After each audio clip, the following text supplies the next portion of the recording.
now for Matt.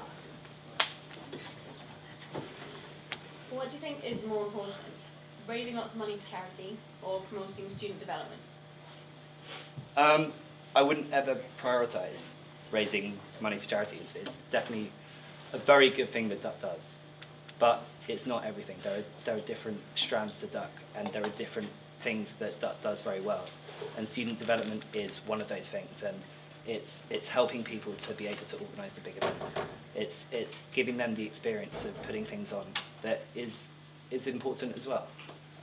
And raising money is obviously an incredible byproduct, but it's not everything.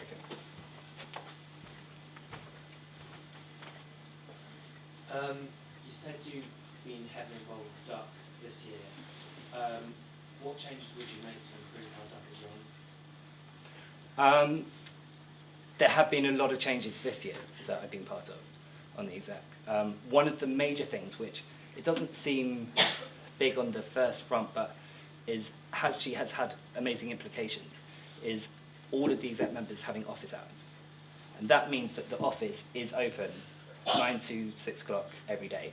When people come in with queries and they want to have things sorted out, there is someone there to greet them, there is someone there to point them in the right direction. I'd like to take that foundation, the strong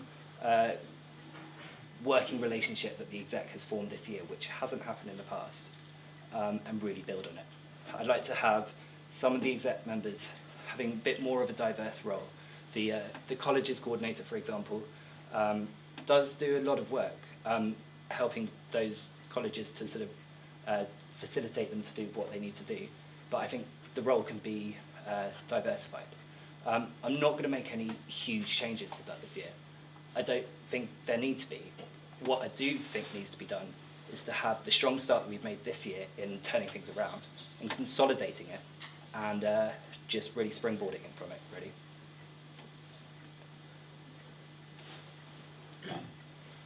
Duck is a huge organisation, and certainly my involvement with it tells me that it does just as much as any other rag in the country, probably more.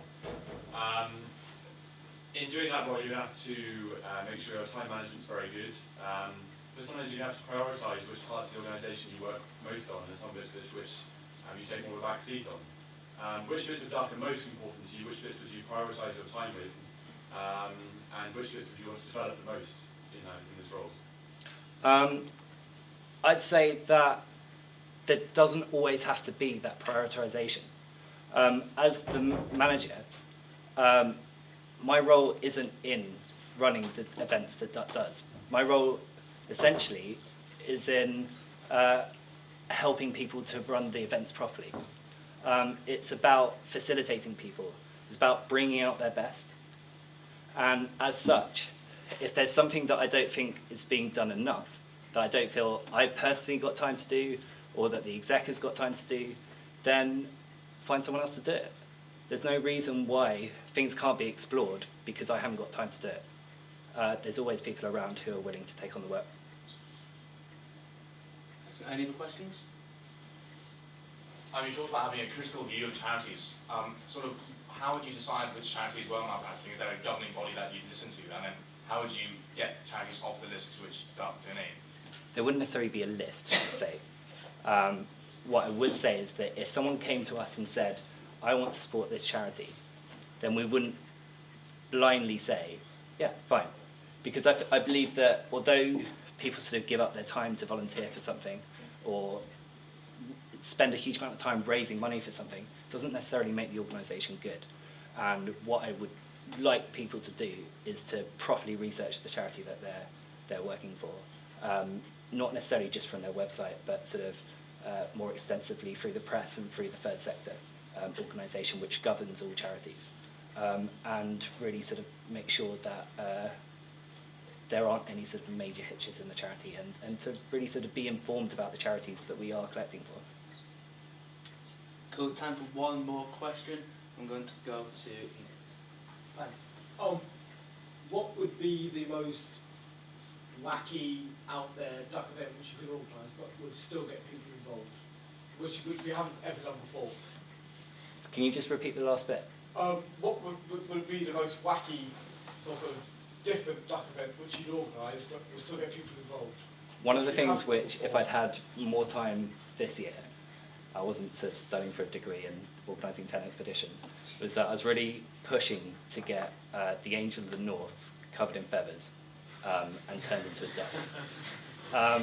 And I'm going to put together, hopefully, 3 people who would manage that for me next year.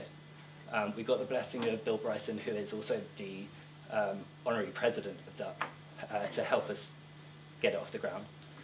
What I'd like to do is sell feathers for a donation of maybe £2 each and support 3 different local children's charities. And people would decide which charity they like the most, buy a feather of that colour for that charity.